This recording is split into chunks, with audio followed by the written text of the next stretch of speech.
esclarecendo mais uma vez, eu sei que o torcedor muitas vezes não gosta de ouvir a verdade, né? Que às vezes não é o que ele gostaria de ouvir, mas é isso, ô Cirilo. Todo mundo sabe da situação. O Atlético gosta muito do Hulk, o Hulk gosta muito do Atlético. Quem manda hoje no futebol é o Sampaoli.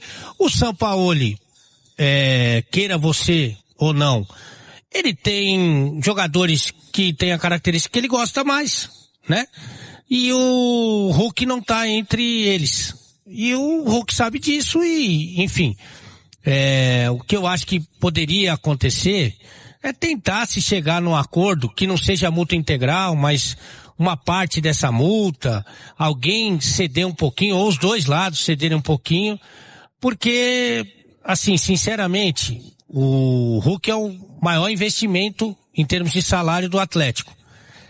Nessas condições, ele no custo-benefício não se paga. Porque eu estava falando aqui, o Rony, esse Rony aqui, que eu gosto inclusive, ele foi titular do Hulk. O Hulk não estava bem?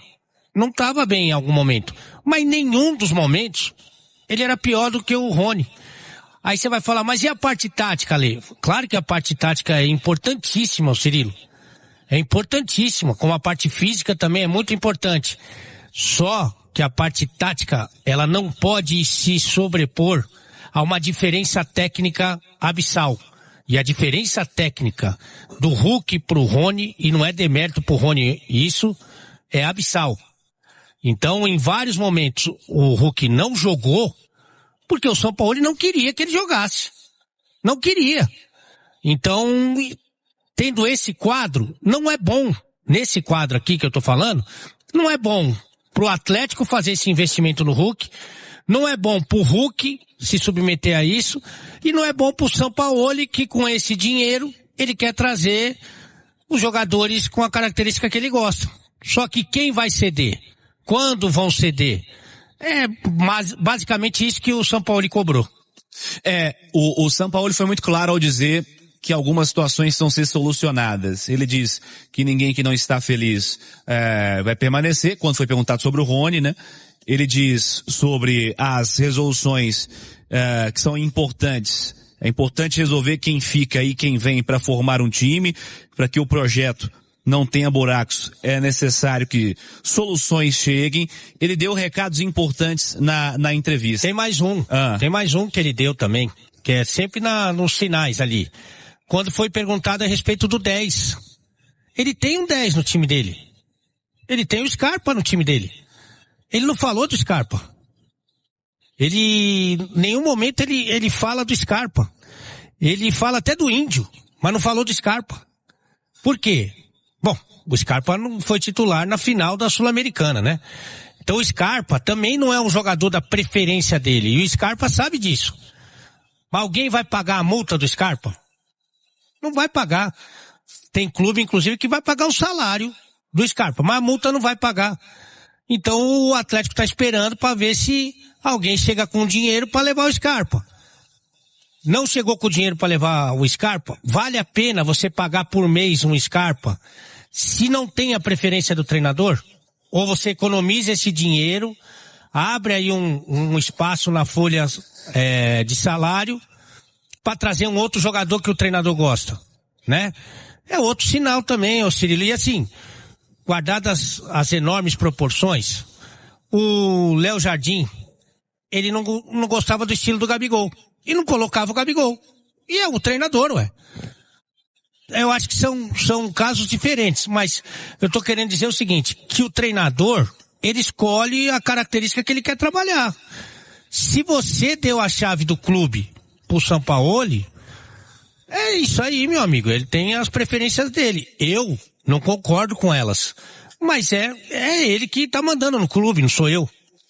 Concordando ou discordando, um fato é que precisa resolver, né? E está claro, pelas falas ao longo da semana, a fala institucional, a fala do atleta e a fala do treinador, que não é algo que está resolvido da melhor maneira, né? E não resolver causa um problema ainda pior, né? Porque nós não estamos falando de um jogadorzinho sem relevância, né?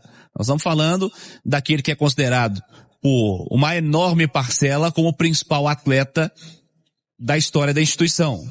Num recorte recente, com absoluta certeza, mas por alguns até num recorte histórico considerado o principal atleta da instituição. Então é algo que precisa de fato ser solucionado. Me parece muito claro, desde o ano passado, que a característica não é essa. Mas é aquilo, dentro do que você falou, às vezes sinceridade demais faz mal também, né? O treinador não vai chegar na entrevista e jogar no ventilador. Acho que ao longo da semana algumas coisas foram jogadas no ventilador, né? Me parece que o que o Hulk postou pós-entrevista institucional do Paulo Brax foi exatamente o oposto do que o Paulo Brax disse à tarde. Isso não faz bem, né? E aí não tô falando que o Hulk tá certo, que o Paulo Brax tá certo, ninguém tá certo nessa história. Não tô fazendo juízo nenhum de valor. Só tô dizendo que foi dito uma coisa 3 horas da tarde e 10 horas da noite foi dita outra coisa, por 2 personagens envolvidos nessa história. De fato é necessário que isso seja solucionado, não faz bem, porque vai chegar na entrevista de quarta-feira, provavelmente o Hulk não vai estar lá também no time que vai jogar no norte de Minas, né, fora de casa, não sei qual vai ser a estratégia, o São Paulo disse que a estratégia vai ser a mesma, então deve mesclar de novo, mas quando o Hulk não jogar de novo, ou se ele não jogar de novo, ou se ele estiver no banco, a pergunta vai ser feita de novo enquanto não for solucionado, né, e não faz bem, e o treinador disse, tem que resolver quem fica, tem que resolver quem vem, porque pra quem não tá lembrando, o brasileiro, o Alê, e lembrando que primeira rodada e 38ª vale a mesma coisa, né? 3 pontos. Dia 28 já tem jogo valendo 3 pontos no Campeonato Brasileiro, não é simples, né, Alê? E aí ele fala de treinamento, né? Porque vamos supor que se resolva isso, né? Quando que vai chegar um jogador para substituir o Hulk? O centroavante que ele também disse que tá querendo, e o Paulo Brax também disse que o Atlético tá em cima disso. E quanto tempo ele vai ter para treinar esse cara para a estreia do Campeonato Brasileiro? Ele disse isso. Tudo depende dessa negociação. Agora, para quem quer entender, para quem quer se enganar, aí é outra coisa. Quando ele fala que todo mundo que tá no grupo vai ser utilizado, tipo, ele coloca no mesmo balaio o Cadu e o Hulk. Não, mas o Hulk tá no grupo. Todo mundo que tá no grupo vai ser utilizado. E do Rony ele é específico, né? Agora, como eu disse aqui, como envolve muita grana, então ninguém vai se manifestar. Mas o Hulk falou pra torcida lá que não foi ele que se colocou na praça. Quem colocou ele na praça? Quem que colocou? Pelo jeito, não foram os donos do clube, porque os donos do clube fizeram jantar, fizeram proposta, ofereceram estátua, então não foi eles que colocaram, concorda? O Brax foi na coletiva e falou que amava o Hulk, que o Hulk era o maior ídolo da história do clube. Opa, então, teoricamente não foi o Brax. Então quem foi que colocou o Hulk no mercado? Então, tá tudo, eu acho que mesmo sem falar nada, sem o Hulk falar claramente, sem o Sampaoli falar claramente, cada vez mais está evidente que a questão é entre o treinador e o jogador. Então, tomara mesmo, eu torço, porque eu torço para que o Atlético fique mais forte, que o Hulk dê prosseguimento à sua carreira jogando, sabe? E que cada um siga a sua vida. Eu torço para que se resolva isso quanto antes. Claro, todo mundo tem que ceder um pouquinho, porque senão não vai chegar a um acordo, o Hulk vai ficar aí sendo subaproveitado, o São Paulo não vai conseguir trazer o centroavante que ele quer, sabe? O Atlético não vai ver sentido nesse investimento mensal e não fica bom pra ninguém. Eu vou falar rapidamente aqui, Rap, assim, gente, é um time que não vai jogar os principais jogos, é um time que em primeiro jogo, com menos de 10 dias de temporada, de pré-temporada, então obviamente que os caras não vão estar jogando como em agosto, setembro e tudo, né? Muitos erros hoje de tomada de decisão, de passe, eu destaco o Renier querendo o jogo o tempo todo, fez o gol, perdeu um ali que poderia ter virado pra gente ali, a gente ter vencido o jogo, mas é um cara que mais procurou o jogo. O Zé, pra mim, fez uma partida boa, errou muito, assim, tomadas de decisão, mas buscou o jogo toda hora, é um cara que tem qualidade, tem que ser trabalhado. Tivemos o Pacini um pouco mais, não conseguiu jogar o Pacini, mais escondido, a bola não chegou muito nele também, talvez um pouco mais nervoso. Mas assim, o que eu lamento muito foi ter tomado um gol de um erro tão grosseiro ali na defesa, um erro poderia ter sido evitado no início do segundo tempo. A gente criou muito, finalizou, né? Chegamos ao ataque muitas vezes, só que obviamente, por ser um time que não é o time que vai jogar nos principais jogos, poucos dias, é um time com menos qualidade dentro de campo, pouca, não sei pouca, mas menos qualidade dentro de campo.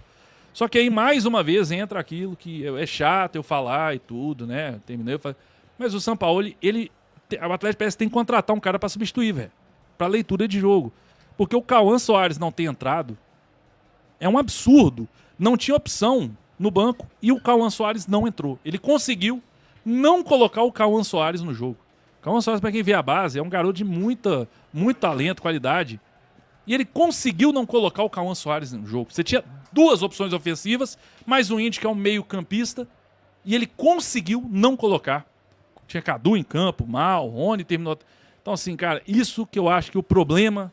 nós vamos seguir tendo um problema enquanto o Sampaoli tiver uma leitura de jogo tão ruim e substituições tão mal feitas como já vinha acontecendo. E esse ano, no primeiro jogo, pra mim, mais uma vez, não tem entrado. Você tinha 2 atacantes, não entrou o Cauã Soares, cara. É inacreditável isso. Com a bola pererecando o tempo todo dentro da área, não entrou um centroavante. Aí dá vontade, sabe de que o Henry já vai chegar aqui, eu vou sair, mas dá vontade do Paulo Brax e o Rafael Menin chegar pro Sampaoli e falou: Sampaoli, você quer um centroavante pra quê, meu querido? Pra que você quer um centroavante? Você tinha um no banco com 2 opções de atacante, você não colocou um centroavante num jogo desse? Você quer pra quê um centroavante? Pra que eu vou gastar com um centroavante se você não vai colocar? É inacreditável. Mas enfim, gente, também é o primeiro jogo do Mineiro e segue o jogo, nós vamos classificar, vamos pra final, não tenho a menor dúvida. E vamos que vamos, né? Não vai ser esse time, tem muitos jogadores para jogar, os titulares, né? A maioria não jogou, tem muita coisa, a gente precisa de um primeiro volante, mas, enfim. Tamo junto, o Henry vai comandar aí, e eu vou lá, quando eu chegar lá em casa, eu entro aí para te ajudar. Valeu, Henry! Valeu, Beto, é isso aí. Vamos falar desse empate contra a equipe do Betinho, Beto bravo aí com o empate, né? Mandou lá, conseguiu? Mandei lá agora. Mandei lá agora. Valeu, Betão. Tá o Betão aí fazendo seus comentários, né, desse empate contra a equipe do Betinho. Eu particularmente gostei do jogo, acho que o Atlético criou bastante, né? É o terceiro time do Atlético, não é o time nem reserva. E o Atlético trabalhando a bola, eu gostei da frieza do jogo. Foi um jogo muito gostoso para quem gosta de futebol lá e cá. Com a equipe do Betinho também chegando algumas vezes com perigo. Como eu sempre falo aqui, né, a questão defensiva me preocupa bastante no trabalho do Sampaoli, porque ele abre o time hoje, mais uma vez ele não jogou nem com o segundo volante. Ele jogou com um primeiro volante, que nem é primeiro volante, né, que é o Alan Franco, mas faz a função, e novamente sem segundo volante. Então o Atlético novamente aberto, né? Mas atacando o Atlético, trabalhando, chegando com consciência mesmo, no momento ali de pressão, bola de pé em pé, chegando, enfim. Então, um jogo aí que eu particularmente gostei bastante de acompanhar e gostei muito da meninada. O que também me deixou muito preocupado aí, analisando individualmente cada atleta, foi a partida do Natanael, né? O Natanael muito mal de novo, no finalzinho do jogo, inclusive, quase entregou ali o jogo para a equipe do Betim, perdeu uma bola ali complicada, que o jogador não pode perder. Então é um jogador que realmente me preocupou bastante, até porque ele foi cobrado essa semana, a torcida foi lá na Cidade do Galo, cobrou o Natanael e acho que ele sentiu bastante as cobranças, tanto que para mim foi um dos jogadores que ficou mais abaixo aí no jogo de hoje. E nos demais casos aí eu gostei bastante. Campeonato Mineiro a gente muitas vezes enxerga com um olhar torto, né? Mas é só início de temporada aí, é o terceiro time, gostei bastante aí da partida do Galo hoje, principalmente se tratando do terceiro time do Atlético, tá, gente? É o terceiro time do Atlético, é o terceiro, não é nem o reserva, é literalmente o terceiro time do Atlético. Mas, enfim,